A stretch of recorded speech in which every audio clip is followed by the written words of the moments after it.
Use of force by police officers has been abusive for a long time in Turkey.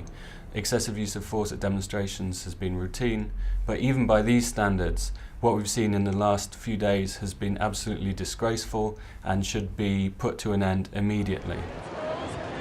Right from the start of these protests, Amnesty International, through our office in Taksim, which is very close to the main area of the demonstrations, kept its office open 24 hours a day and let this space be used for voluntary doctors to be able to treat injured protesters, people who are looking for a safe space away from police violence. It was also a hub where other non-governmental organisations could provide lawyers to get people the urgent legal services they need, especially for people who are detained as part of the protests.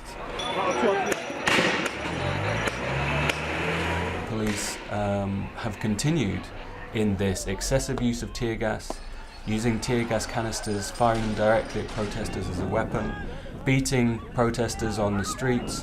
Why were the police given, apparently, this absolute reign to use this excessive force in the first place? Turkish authorities say that their policing is in line with international human rights standards, but what we've seen across Turkey is that police again and again are using this abusive force. If the politicians really do believe that police use of force was excessive, why hasn't it stopped? What's especially disappointing is that the Prime Minister has made inflammatory statements threatening to mobilise the supporters of the ruling party against the demonstrators. We need an urgent change of tack, and we need the Prime Minister to come in to say that there will be an end to this police violence.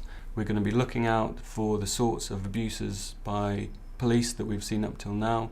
We're going to be mobilising Amnesty supporters across the world to get them to campaign for an end to these abuses, and we're going to carry this on as long as these abuses continue.